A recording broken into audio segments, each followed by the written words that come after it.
নমস্কার, ময়দান স্পোর্টসের আরও একটি ভিডিওতে আপনাদের সকলকে আমার স্বাগত। আপনাদের সঙ্গে রয়েছি আমি সুপর্ণা। আইডাব্লিউএল এ পরপর দুটি ম্যাচে জয় পেল ইস্টবেঙ্গলের প্রমিলা বাহিনী। এই নিয়ে কি বলছেন দলের কোচ? এর সঙ্গে অন্যদিকে জানুয়ারি মাস থেকে শুরু হতে চলেছে আইএসএল। আর ফুটবলের যাবতীয় খবর দেখে নিতে আমরা চোখ রাখবো ফুটবলের লড়াইয়ে।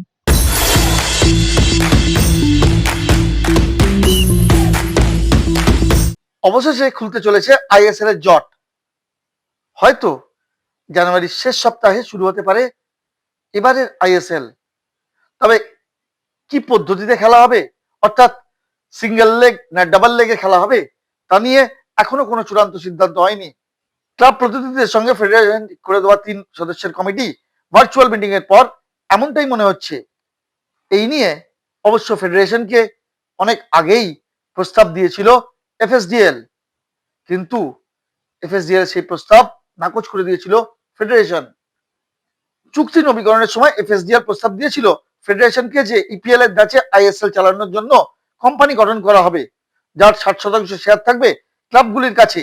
এফএসডিএল এর কাছে থাকতো 25% শেয়ার এবং ফেডারেশনের কাছে থাকতো 15% শেয়ার। ফেডারেশন সভাপতি কল্যাণ চৌবে সেই প্রস্তাব নাকচ করে দিয়েছিলেন।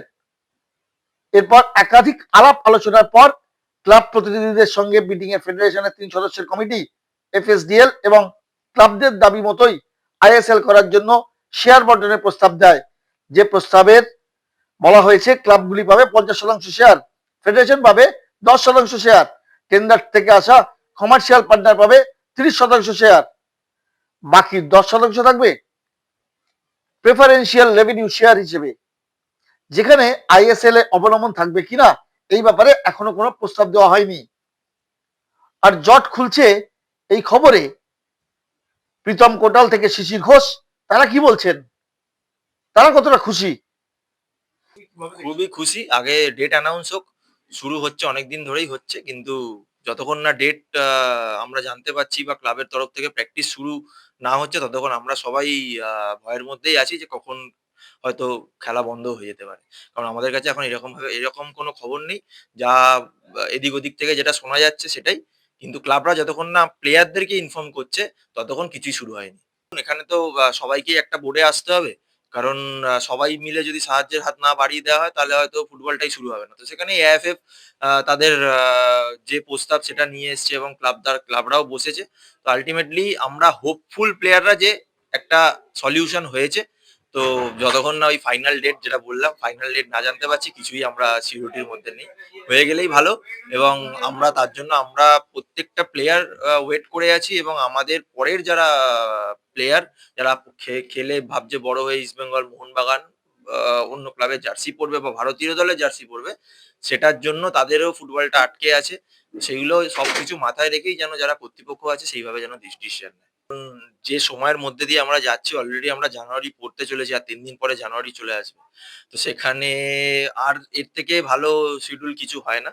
তো আমার মনে হয় যদি সিঙ্গেল লেগে ডবল লেগ যদি নাও হয়, সিঙ্গেল লেগ করে যেভাবে করতে চাইছেন ওনারা বা দুটো ভেন্যু করে যদি খেলা যেভাবে চাইছেন, তো সেইভাবেই সেটাই বেস্ট। আমাদের ভালো লাগাটার উপর এখন সবকিছু ডিপেন্ড করছে না, যা সময়ের মধ্যে দিয়ে যাচ্ছি। তো আমার মনে হয় নেক্সট ইয়ার থেকে আবার স্বাভাবিক ফুটবল যেভাবে হয় সেভাবেই হবে। বাট এই বছরের সলিউশন যেটা ওনারা ভাবছেন আমার মনে হয় সেটাই বেস্ট। ফুটবল খেলা বন্ধ থাকবে এটা হতে পারে না, ভারতীয় ফুটবল থেমে থাকবে এটা হতে পারে না। আইএসএল হোক, আইএসএল এ আমাদের ছেলেরাই তো খেলবে। এখানে টুর্নামেন্টটা হলে কি হবে, আমাদের ছেলেরা খেলবে এবং দুটো টাকা কড়ি পাবে। এটা এটা ভালো লাগবে। এটা খেলা দর্শক যারা আছে আমরাও খেলা দেখবো, এক্স প্লেয়ার যারা আছে আমরাও উদ্গ্রীব হয়ে আছি আইএসএলটা শুরু হোক। আমরা ভালো ভালো প্লেয়ারের খেলা দেখি এবং ভালো ভালো গোল দেখি, গোল বাঁচানো দেখি, ভালো ডিফেন্ডারের সেভ দেখি এবং মাঝ মাঠে যারা খেলে তাদেরও উপায় বাদ দিয়ে গেল, তারাও ভালোভাবে খেলা তৈরি করুক, সেটা আমরা দেখতে থাকবো।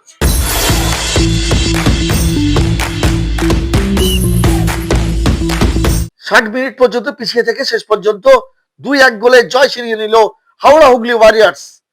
ব্যারেটোর দল প্রথমার্ধে 19 মিনিটের মাথায় পিছিয়ে পড়ে। নর্থ বেঙ্গল ইউএফসির বিরুদ্ধে ম্যাচে খেলার 19 মিনিটের মাথায় আময় এগিয়ে দেয় নর্থ বেঙ্গলকে, কিন্তু কাঞ্চনজঙ্ঘা স্টেডিয়ামে বিরতির পর ঘুরে দাঁড়ায় ব্যারেটোর ছেলেরা। সেখান থেকে পাওলো সিজার খেলার 60 মিনিটের মাথায় হাওড়া হুগলি ওয়ারিয়ার্সকে সমতায় ফেরায়। শেষ পর্যন্ত খেলার 78 মিনিটের মাথায় ডেভিড সিং হাওড়া হুগলি ওয়ারিয়ার্সের পক্ষে জয়সূচক গোলটি করেন। এই ম্যাচ জয়ের ফলে 5 ম্যাচে 4 নম্বর জিতে 3 নম্বর স্থানেই রয়ে গেল হাওড়া হুগলি ওয়ারিয়ার্স। মালদা রয়েছে 2 নম্বর স্থানে আর সুন্দরবন রয়েছে 1 নম্বর স্থানে।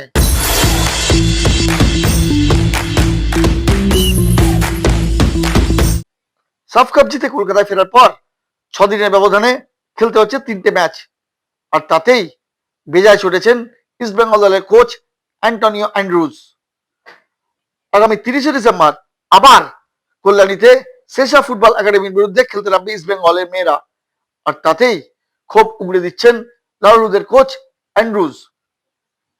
কেন 6 দিনের ব্যবধানে পরপর ম্যাচ খেলতে হচ্ছে ইস্টবেঙ্গলকে, এই নিয়ে বেশ বিরক্ত ইস্টবেঙ্গলের মহিলা দলের প্রশিক্ষক। This is there and we've been telling this, but there is no solution to it towards it.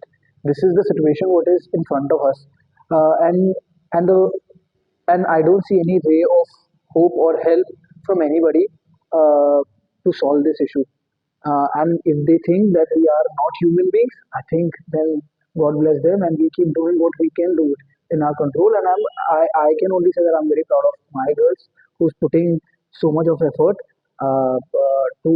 to chase this title, or even let's say even defend this title. It's not an easy. We are defending our lives, we are attacking our lives, so we keep on doing. If people don't understand, I cannot help.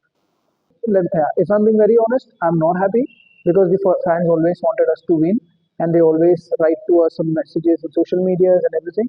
But we have given everything possible from our hand, whatever was in our control. They wanted trophy last season. We gave not once. We gave 2 trophies. They wanted SAF trophy. They wanted to do us in AFC. Well, we did that. Obviously, now it's their turn to come and support these girls, because right now we need the support. We need this support in this 4 games.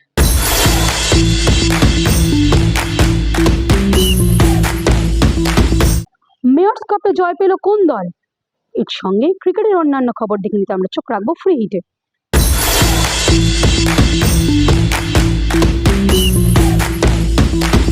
Mayors cup জিতলো cathedral mission high school. ইন গার্ডেন্সে ফাইনালে cathedral mission high school 7 উইকেটে Saint James high স্কুলকে হারিয়ে champion হয়েছে। Saint James high school প্রথমে bat করে 45 ওভারে 9 উইকেট হারিয়ে 181 রান করে। সেন্ট জেমসের পক্ষে আয়ুষ পান 50 রান করেন। এরপর ব্যাট করতে নেমে ক্যাথিড্রাল মিশন হাই স্কুল 38.4 ওভারে জয়ের লক্ষ্যে পৌঁছে যায় মাত্র 3 উইকেট হারিয়ে। ক্যাথিড্রাল মিশন হাই স্কুলের পক্ষে তিয়াস দাস 99 বলে 76 রান করে ম্যাচের সেরা নির্বাচিত হন। মেয়র্স কাপে সর্বোচ্চ রানদাতা স্বর্ণায়ন পাল 4টে ম্যাচে 590 রান করে কি বলছে? ভালো লাগছে, এটার জন্য প্রথম অনেক রান হয়েছিল। রান অফ দ্য টুর্নামেন্ট হবে জানতাম না, বেস্ট ব্যাটারে এগিয়েছিলাম। ভালো লাগছে ম্যাচ খেলে, আমাকে সেরকম একটা প্রাইজ পাই, নিশ্চয়ই ভালো লাগবে আমার।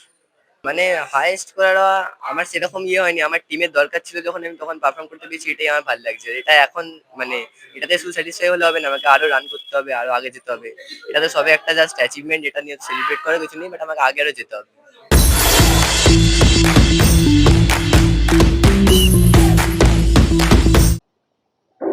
ময়দানের আনাচে কানাচে ছড়িয়ে ছিটিয়ে থাকা অন্য সব খবর দেখে নিতেই আমরা চোখ রাখবো ময়দানে কিচিরমিচিরে।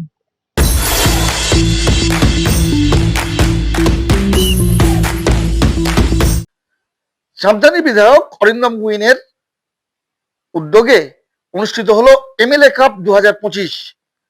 রবিবার হুগলির বিএস পার্ক মাঠে ফাইনালে দ্য শাওড়াপল্লী ক্লাব সারেন্ডাতে হারালো কৃষ্টি চক্রকে। আর এই ফাইনাল ম্যাচ ঘিরে ছিল সাধারণ মানুষের মধ্যে প্রচন্ড উৎসাহ ও উদ্দীপনা। যে ছবি আমরা সচরাচর দেখতে পাই না, সেই ছবি কিন্তু এদিন দেখা গেছে বিএস পার্ক ময়দানে।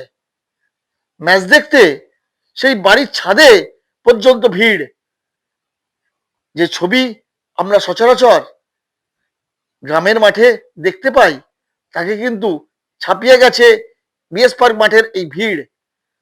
এদিন ফাইনাল ম্যাচ দেখতে মাঠে উপস্থিত ছিলেন প্রাক্তন ফুটবলার শিশির ঘোষ এবং বর্তমান ফুটবলার প্রীতম কোটাল। ফাইনাল দেখার পর কি বলছেন প্রীতম এবং শিশির ঘোষ, একই সঙ্গে কতটা খুশি সাবধানী বিধায়ক অরিন্দম গুইন, প্রথমত হচ্ছে এই শহর ফুটবলের শহর, এই শহরের মানুষ ফুটবল ভালোবাসে। আর তারপর বহু আগে এখানে খেলাধুলো হতো, তারপর আর খেলাধুলো বন্ধ হয়ে গেছে। তারপরে এই 7 বছর চেয়ারম্যান, তার আগে কাউন্সিলর, তারপরে এমএলএ থাকাকালীন মানুষের সাথে রিলেশন তৈরি হয়েছে, সম্পর্ক তৈরি হয়েছে। সেই জায়গাটা আমার মনে হয় যে মানুষ ভালোবাসা, এই ভালোবাসার টানে এখানে আছে, ফুটবলের প্রতি ভালোবাসা, আমাদের প্রতি একটা বিশ্বাস।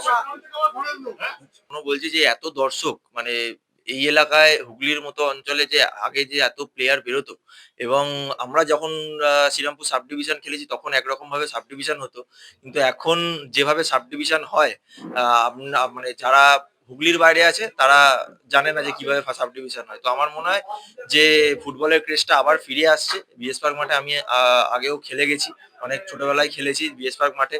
এখানে এক ফাইনালে আসলাম, তো এসে যে এত সমর্থক এসছে খুব ভালো লাগলো। আগামী দিনে এই টুর্নামেন্ট যেন চলে।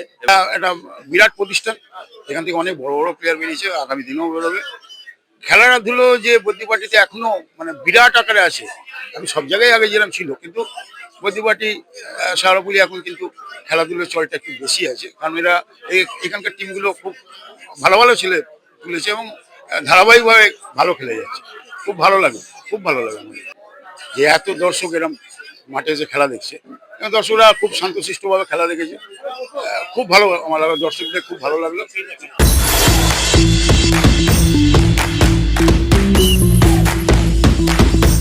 ভিডিওর ভালো লাগলে লাইক করুন, শেয়ার করুন, আপনাদের মতামত কমেন্ট করে দিন, চ্যানেলটিকে সাবস্ক্রাইব করুন এবং পাশে থাকা বেল আইকনটাকে প্রেস করে দিন। দেখা হবে আবার পরের ভিডিও।